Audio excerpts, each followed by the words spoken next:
Hello friends, welcome to my loan information channel. Friends, हमेशा की तरह आपके लिए कुछ ना कुछ नया लेके आए हैं नॉलेज के लिए लोन से रिलेटेड। आपने ये देखा होगा कि जब आप लोन लेते हैं तो आपसे लोन एग्रीमेंट किट साइन करवाया जाता है, चाहे वो ऑनलाइन हो चाहे वो हार्ड कॉपी आपसे साइन करवाया जाता है लोन लेने से पहले। दोस्तों, हमेशा हम ये गलती करते हैं जल्दबाजी में कि जब भी हम लोन लेते हैं तो जो वो ऑनलाइन जो एग्रीमेंट किट होता है या फिर फिजिकल जो एग्रीमेंट किट होता है वो दोनों ही हम नहीं पढ़ते हैं पूरा। उसमें क्या इन्फॉर्मेशन होती है, क्या हिडन चार्जेस होते हैं, क्या हिडन पॉलिसीज होती है, ये सारी चीज़ें इन्फॉर्मेशन उसमें रिटर्न में होती है। बट फिर भी हम ये सारी चीज़ें नहीं पढ़ते हैं लोन लेने से पहले जल्दबाजी में, जबकि ये बहुत ही इम्पोर्टेंट पार्ट है लोन लेते समय। इस पे बहुत ही ध्यान देना चाहिए होता है हमें लोन लेने से पहले।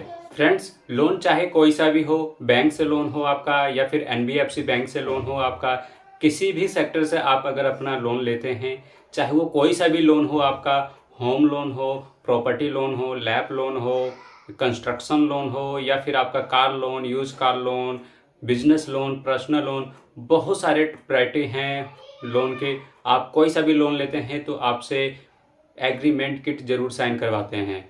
तो आपको बस ये ध्यान रखना है कि जब भी आप लोन एग्रीमेंट किट साइन करवा रहे हैं तो एक बार उसको पढ़ना बहुत ज़रूरी होता है। अगर आपके पास सॉफ्ट कॉपी है, ऑनलाइन अगर आप अप्लाई करते हैं लोन तो आपको सॉफ्ट कॉपी पढ़ने के लिए मिलता है। तो सॉफ्ट कॉपी अगर आप इतनी जल्दी नहीं पढ़ पाते हैं तो उसका स्क्रीनशॉट लेके रख लीजिए। लोन लेने से पहले आप उसे बाद में भी पढ़ सकते हैं।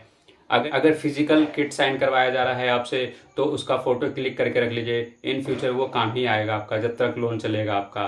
तो दोस्तों, इसमें मेन इंपॉर्टेंट पार्ट्स क्या होते हैं लोन एग्री किट में, मैं वो आपको बताता हूँ। होता क्या है इसमें, आपका हिडन चार्जेस, जैसे कि आप ईएमआई बाउंस करते हैं तो आपका क्या चार्ज लगेगा।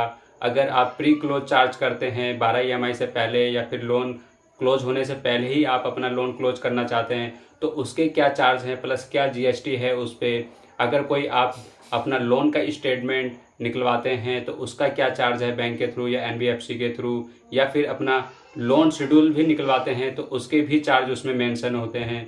ठीक इसी तरीके से बहुत सारे टर्म एंड कंडीशन मेंशन होते हैं कि अगर आप ईएमआई नहीं पे करते हैं तो बैंक क्या लीगल एक्शन ले सकती है, बैंक क्या क्या आपके ऊपर कार्रवाई कर सकती है अगर ईएमआई नहीं आप पे करते हैं, लोन रीपेमेंट नहीं करते हैं तो दोस्तों, इसमें बहुत सारे ही ऐसे ही टर्म एंड कंडीशन होते हैं और भी टर्म एंड कंडीशन होते हैं, वो भी आप पढ़ सकते हैं। तो अगर आपको ये नॉलेज रहेगी कि हाँ, मुझे अपना लोन लेने से पहले लोन एग्रीमेंट किट पढ़ना होता है, तो आप जब पढ़ोगे तो उसमें डिफरेंट डिफरेंट टाइप के टर्म एंड कंडीशन मेंशन होंगे। हर बैंक के थोड़े बहुत आगे पीछे होते हैं, चार्जेस भी ठीक इसी तरीके से आगे पीछे होते हैं, ऊपर नीचे होते हैं। तो आप अपना वहाँ पे मेंशन जो लिखा होगा आप अपना पढ़ के अपने पास रख सकते हैं, ताकि इन फ्यूचर जब भी आपका लोन चल रहा है, रनिंग में है लोन, अगर लोन में कोई रिलेटेड आपके कोई प्रॉब्लम आती है तो वो आप स्क्रीनशॉट या फिर आप अपना एग्रीमेंट किट बैंक को दिखा सकते हैं कि जब आपने मुझे लोन दिया था तो ये टर्म एंड कंडीशन थी, अब मेरे पे आप ये अप्लाई कर रहे हो तो ये गलत है।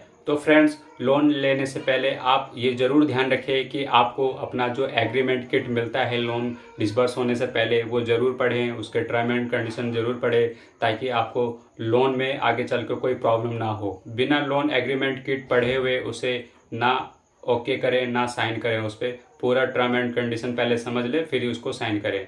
थैंक यू दोस्तों, आज के लिए बस इतना ही। आशा करता हूँ ये वीडियो से आपको कुछ नॉलेज मिली होगी। अगर कुछ अच्छा लगा इस वीडियो से, नॉलेज मिली है, तो आप मेरा चैनल सब्सक्राइब कर दीजिए, वीडियो को लाइक कर दीजिए और आगे शेयर कर दीजिए, ताकि आगे भी किसी को ये सारी नॉलेज मिलता रहे आपके फ्रेंड सर्कल में से।